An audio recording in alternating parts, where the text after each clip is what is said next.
Bonjour à tous et à toutes, et je vous retrouve pour une nouvelle chronique vidéo, cette fois-ci sur le premier roman d'une auteure qui se nomme Jessica Spotswood et donc qui s'est lancée dans une trilogie, une saga, Sœur sorcière, le tome 1, paru chez Nathan le 6 juin 2013. Je placerai ce livre à mi-chemin entre un roman historique, une romance historique, même si la romance est pas forcément au premier plan, tout du moins au début, et une sorte de dystopie. Pourquoi? Je m'explique. Le cadre de ce livre, donc l'intrigue, elle a lieu dans un petit bourg nommé Chatham, en Nouvelle-Angleterre, à la toute fin du 19e siècle, vraiment les toutes dernières années du 19e siècle. Et un puissant ordre religieux qui se fait appeler les Frères fait régner la terreur sur toute la province et sur un peu tout le pays. Leur cible principale, c'est la femme. Elle doit être totalement soumise à la figure masculine. Elle doit s'en remettre à la volonté de son mari, ou de son père, ou de ses frères. Elle n'a absolument aucun contrôle sur sa propre vie. Enfin, tout ce que vous pouvez imaginer comme humiliation, comme façon de rabaisser un être humain, elles le subissent au quotidien, sous couvert de religion. Et donc sous prétexte que les frères redouteraient une nouvelle ascension de sorcières qui auraient résisté et qui auraient survécu aux grandes inquisitions du XVIIIe siècle, donc ils s'en prennent à ces femmes, ils les réduisent à néant, ils les oppriment au possible pour qu'elles n'aient absolument aucun pouvoir, et quelque part en se disant que si toutes les femmes sont réduites à la plus simple expression, finalement les sorcières elles aussi ne pourront pas s'exprimer librement et craindront d'être envoyées à l'asile de Harwood, puisque c'est là que l'on envoie les condamnés. Alors tout est bon pour condamner quelqu'un, il suffit qu'elle se soit tenue de façon impudique, qu'on l'ait accusée de sorcellerie, alors qu'en fait, ça se trouve, on n'a aucun témoignage et que ce sont que des oui-dire, etc. Enfin bon, vous voyez l'ambiance. Tout au long de cet ouvrage, on suit plus particulièrement les aventures de trois sœurs, d'où le titre.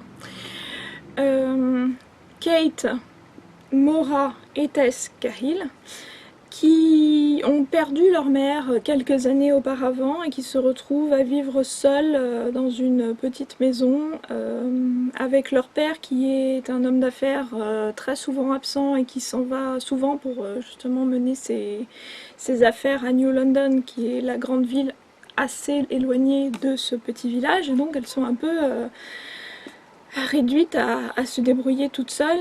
Ce qui est marquant, c'est que Kate, l'aînée, a fait la promesse à sa mère sur son lit de mort de prendre soin de ses deux petites sœurs, et particulièrement de veiller à ce que leur magie ne soit jamais découverte, parce qu'elles sont sorcières comme leur mère.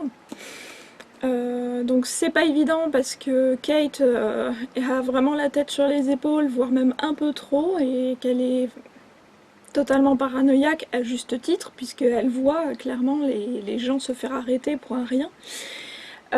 Alors que ces deux autres sœurs qui sont plus jeunes ont envie justement de profiter de leur magie et le voient plus comme un amusement qu'autre chose. Donc ça rend les choses un peu compliquées. Malheureusement pour Kate, elle arrive à un âge où il va falloir qu'elle se décide à prendre un mari, parce qu'à l'âge de 17 ans, une fille doit se marier ou bien rejoindre l'ordre des sœurs et se dévouer au service du Seigneur pour le reste de sa vie.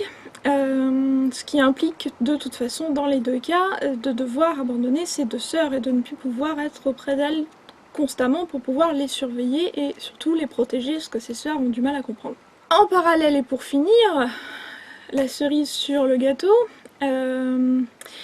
Kate, quand elle fait face justement à toutes ces interrogations sur son destin à venir, très proche, découvre une ancienne prophétie cachée, selon laquelle trois sœurs sorcières apparaîtraient à l'aube du XXe siècle, que l'une d'entre elles serait la plus puissante sorcière que l'on ait jamais connue et qu'elle serait douée du pouvoir d'intrusion mentale.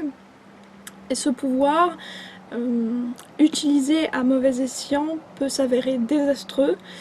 Et donc, il va être convoité par de très nombreuses personnes et c'est à elle de réussir à faire la part des choses en se demandant qui lui veut vraiment du bien finalement, et parce que les personnes qui vont vouloir l'aider vont peut-être pas forcément être dotées des meilleures intentions pour elle et pour, d'une façon générale, pour l'avenir des sorcières et de l'humanité. Personnellement, j'ai trouvé que c'était un bon premier roman.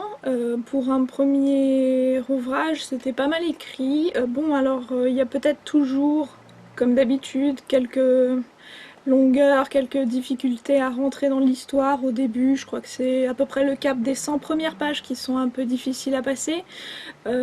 Aussi quelques nombreuses répétitions quant au dilemme par rapport auquel Kate est confrontée. Donc bon, ça, au final, on a envie de dire oui, c'est bon, on avait compris, passons directement à l'action. Mais mis à part ça, une fois que le cap des 100 pages est passé, vous rentrez vraiment à l'intérieur de l'histoire, vous êtes complètement happé par le récit, par les rebondissements, la fin, vous ne vous y attendez pas du tout. Enfin, moi personnellement, bon, j'avais quelques petites idées, mais c'est vrai qu'il y a certaines choses, certains détails, j'étais littéralement scotchée en me disant ah, waouh, quand même, effectivement, surtout pour un livre jeunesse.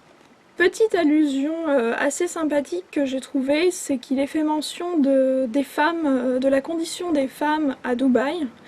Oui, Dubaï au Moyen-Orient, où la femme serait supposée avoir beaucoup plus de liberté, beaucoup plus